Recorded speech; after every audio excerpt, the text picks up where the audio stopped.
Yes. Hello, everybody. Welcome back to the Engineering Entrepreneur Podcast. This is episode 143, and as always, this is your host, Scott Tarcy. Hoping this is the last one I record without my voice working. I'm getting surgery next week, and then this should be fixed. Please go to my website, CADdesignhelp.com, sign up an email list, and then you'll be kept updated on all the podcasts. Check out my online course, The Engineering Entrepreneur. Leave me a review on iTunes and send an email for any feedback. info@CADdesignhelp.com. Our guest this week is Tom Smoot. Tom founded the Lift and Shift Foundation and most recently Project Biotech that aims to improve the lives of others. He's also a grad student and a former Army veteran with a personal story of resilience. Tom, thanks for coming on the show. I'll let you take over and fill us in on your background and your company.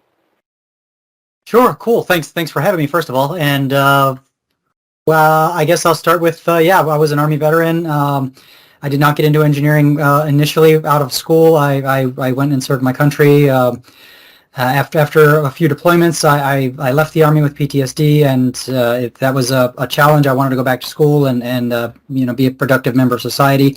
I landed on engineering as a background, and going through my undergrad, I realized there was a diversity issue in STEM, and most notably, I was the only veteran in all of my classes. So I wanted to give back to the veteran community that I served with, and I started the Lift and Shift Foundation to do that. It's been around for a while. It's a verified 501c3. And we like to help veterans and now newly added programs for students interested in getting into STEM fields. So there's a... Let's say it again. Wouldn't there be engineers who went into the Army after school? Yeah, so no, after high school. After high school, I went into the Army. I served for about a dozen years. But you're saying you didn't see other engineers. No. I'm surprised that when I didn't. The Army has engineers who are all the Army. If I'm understanding the question correctly, it was a bit garbled. But the after high school, I joined the Army. So I didn't get straight into engineering. I kind of took a roundabout way of serving for over a decade. Then I got out and started my undergrad very late, I felt like. And I was the oldest kid in the class, and when I got out, I realized that I was the only veteran that I knew who had an engineering degree. So right. So I'm surprised there's nobody that went to college first and then went to the Army second. That's surprising. Yeah. So I think there are people who do that. If they do, they're probably commissioned with to be in charge of things in the Army. But a lot of times, the engineers that I saw in the Army actually went to a school like West Point or the Naval Academy, and they left that school with an engineering degree. So in my experience, not too many people go to college after high school and get an engineering degree, and then join the military. It seems to go the other way. But yeah, no, I understand. Yeah, you are correct though. Started this foundation for people like you then, to get more people into it, with veterans like you, to get more. That's what you did. Yeah. So the idea behind it was we host some robot battles. We invite veterans and their families. We get them excited about any aspect of STEM, whether it's engineering, whether it's coding, whether it's a different aspect of the event in general. It was very fun. It was very cool. We did all of this before COVID, and you'll probably appreciate the turn that we took during COVID. We couldn't host events anymore, so we got into. I hosted a lot of workshops online to teach veterans and their families all about 3D printing. Primarily, that means learning how to use CAD. And I was overwhelmed with the idea that people didn't know Tinkercad existed.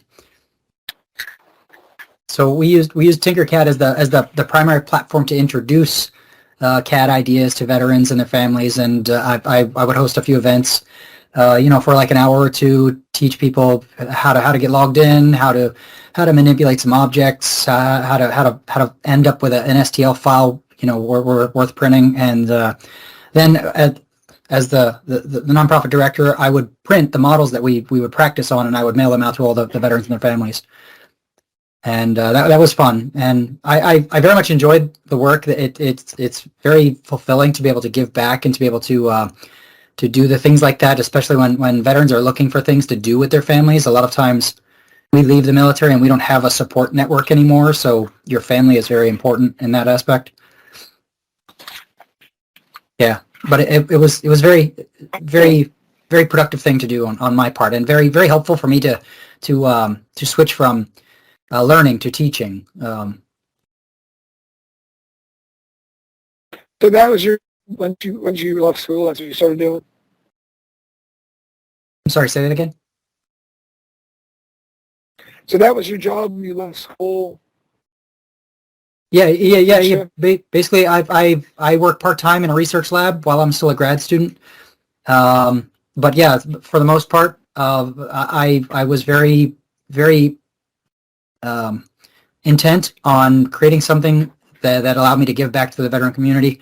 I will say that as a founder of an organization, a founder of a nonprofit, I learned a lot about myself as a business person, and the one thing that I learned the hard way is that I'm not very good at asking for money. Nonprofits rely on donations, and I'm just not the guy to go asking people to donate. I would much rather.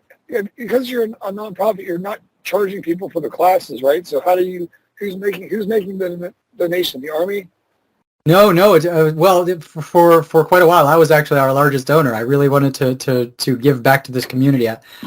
We had a couple smaller sponsors pitch in and do this stuff, but for the most part, the organization is still 100% volunteer, and I'm immensely appreciative to my fellow board members who are also all Army veterans, and volunteers that we have working with us now to kind of pitch into doing this stuff, and we're bringing in interns now to help work on that. But so I structured it so that we still are not asking for money, but we're not charging veterans or their families or these interns for anything they do with us.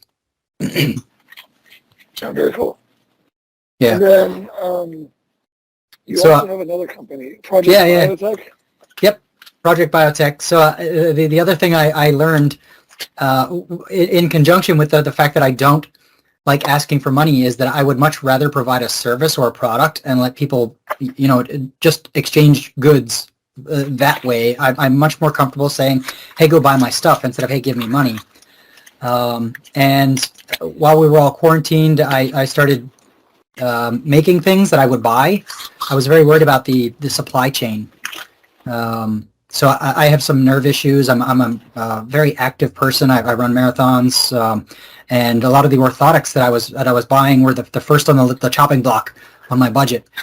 So I started designing them, and people started asking me questions. I started sharing them with people, and here I am now. I'm working on my third patent, and I couldn't make it part of the nonprofit because it just does. Lawyers and accountants tell me that it didn't work, so I started a new LLC. And yeah, I know I love it. It's quickly monopolized more of my time than the nonprofit, and I very much enjoy the idea of making things that do good stuff for people, whether it's helping them with some nerve issues that they can't get around because their feet hurt, which is a real thing, or teaching people online how to get into robotics or 3D modeling, that kind of thing. Yeah, but the LLC. What are some of the products you've made? An entire line of insoles and just orthotics in general. So, excuse me. That's like that's like the insert for the shoe, like the bottom part, right? Yep, absolutely. There are three of them. I stumbled onto a mesh that I'm using in across the entire line of orthotics, and right now I'm testing some other prototypes to get into like athletic things, but these are primarily for medical conditions like neuropathy. So I have a little nerve damage. What does that mean, neuropathy? It's basically just a medical disorder that covers a large swath of things that are related to nerve problems in general. So there's so many different things that could cause neuropathy. Diabetic neuropathy is very, very popular. It's you get inflammation around the nerve or the nerve channel, and sometimes it squishes the nerve and it makes it feel uncomfortable. You can have something like Morton's neuroma. You could have a sensitivity in your feet, like your toes are falling asleep.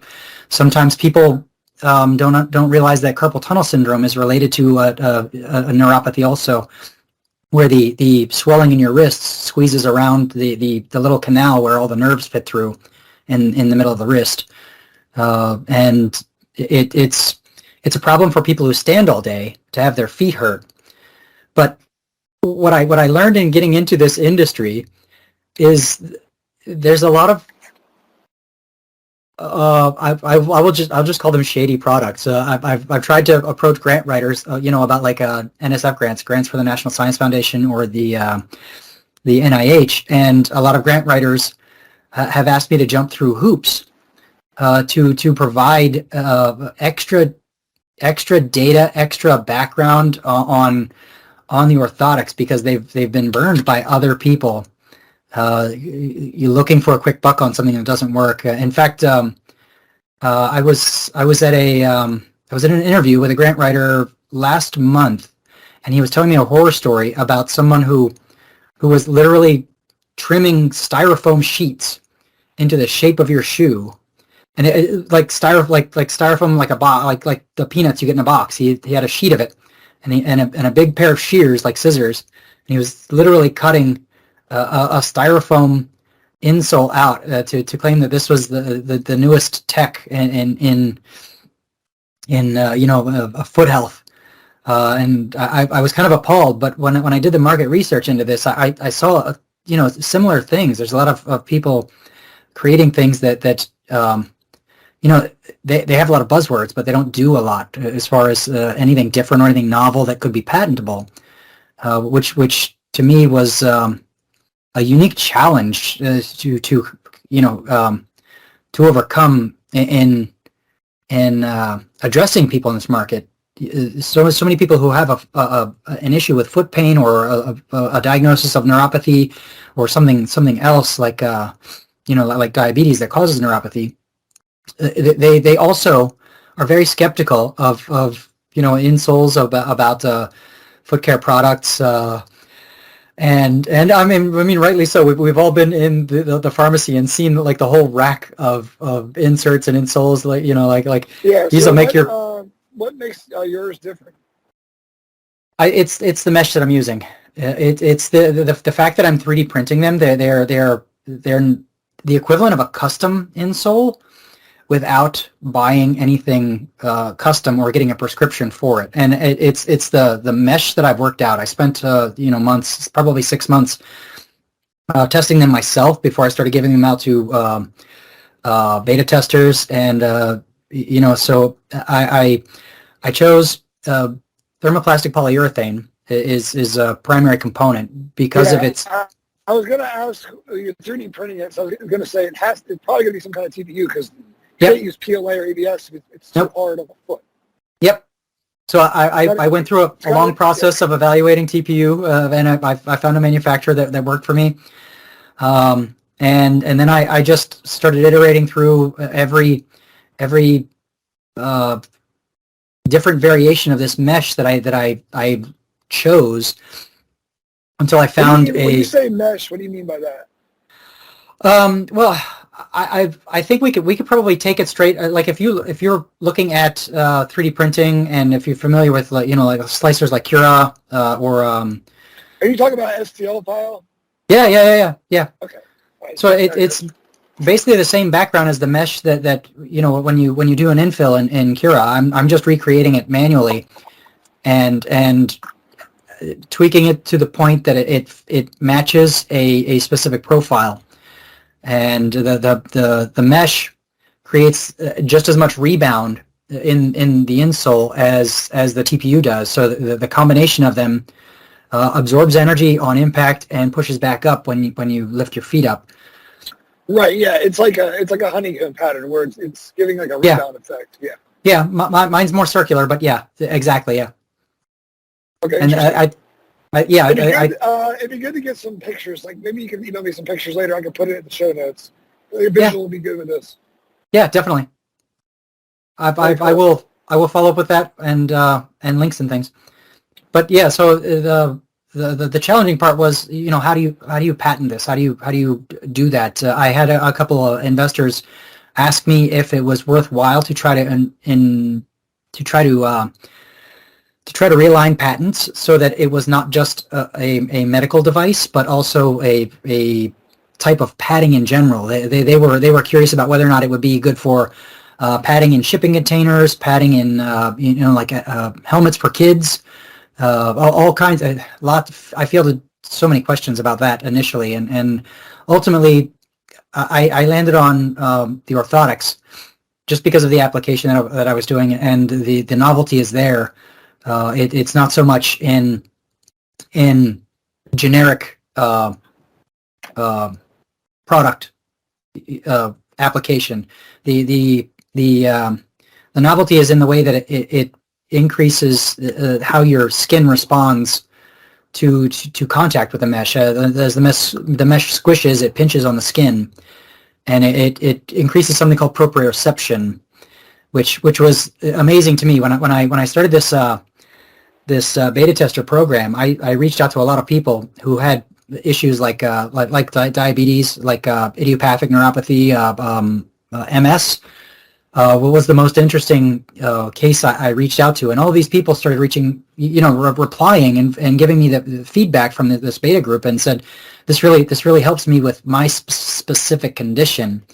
And the end result, what we determined was that the mesh comes into contact with the skin, and through the active compression, it pinches the skin over and over again, and it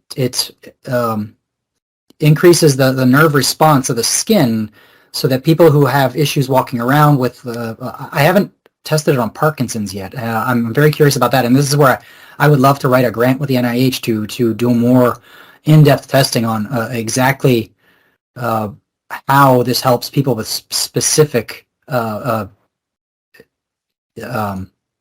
challenges. I think Parkinson's is interesting to me, but in neuropathy in general and MS, the feedback was overwhelming that it increases the wearer's proprioception, which is the body's ability to kind of like figure out where it is in space and without any visual indicators. Usually, as a person, we take all kinds of cues from our five senses to figure out where we are, where our body is.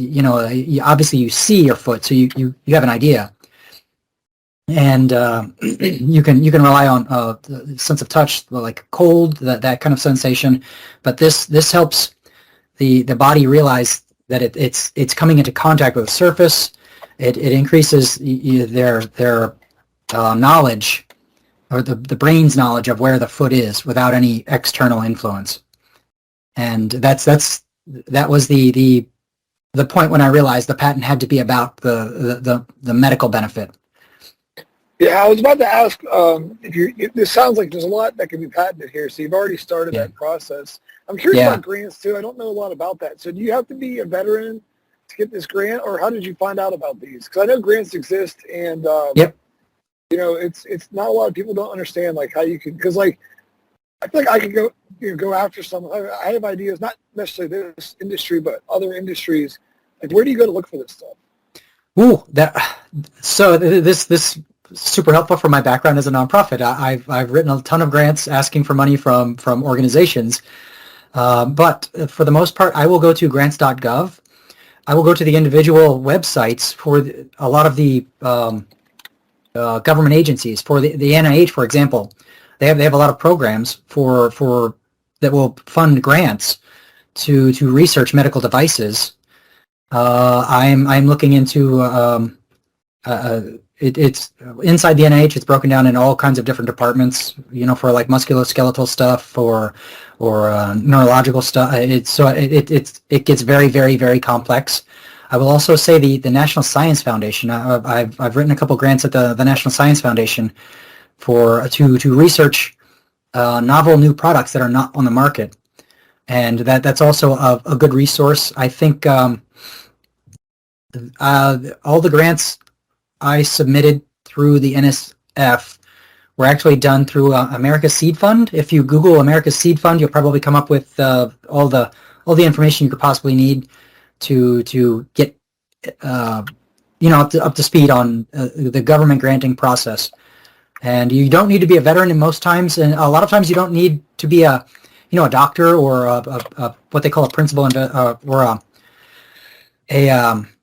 like a PhD or anything. You can be what they call a principal investigator just by being the expert in that product. So it's very helpful. And you became the expert by just doing the research on this stuff. Yeah, absolutely. I'm still a grad student. I don't have like an advanced degree. I have an undergrad in engineering. So that's not even a requirement for many of those grants. Of course, it helps if you have someone with that degree of education. It probably increases your chances of getting that grant. Right. You could list them as like an advisor on your team. Yeah. Even if they don't have any official, as long as you know them. I'm assuming even if they have no official capacity, like if you just talk to them about it, you could probably still list.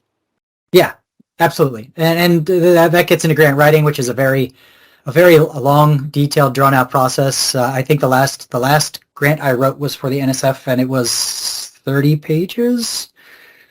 But yeah, it's not easy. They make you work for it. Yeah, definitely. But overall, very, very, very good. And I would say, having gone through a few business incubators with NYU, with a nonprofit called Bunker Labs, the one thing I've learned from most of these organizations is that if you're starting a business, if you're getting into these products where you're looking at grants are super to help you get a product from like initial concept to a commercialization stage, but don't rely on a grant to get you past that finish line of commercialization. You should be looking at other avenues of funding, whether it's crowdfunding, whether it's VC investors, but you should always have an alternate. Yeah, that's a good idea. Yeah. All right, Tom. Well, I gotta get towards wrapping up. You gave me some great info today. What is your number one tip? Say that again. What is my number one website?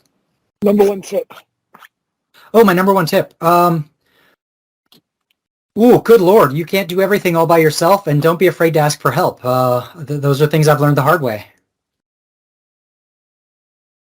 That's great advice. And how can people find you? I'm most easily found through my nonprofit's website. I'm kind of prominently featured in the About Us page there. If anybody goes to weliftandshift.org, all one word, you'll be able to go to About Us and find me there. I think there's a link to contact me on my page. I think Project Biotech, I'm also in there somewhere in the About Us page, but that's mostly reaching out, commercially through the support or the Contact Us form. But yeah, I'm pretty accessible through the nonprofit. I make it a point to give back to people. So that's an easy spot. Awesome. Well, enjoyed talking to you about it, and we'll catch everyone next time on the podcast.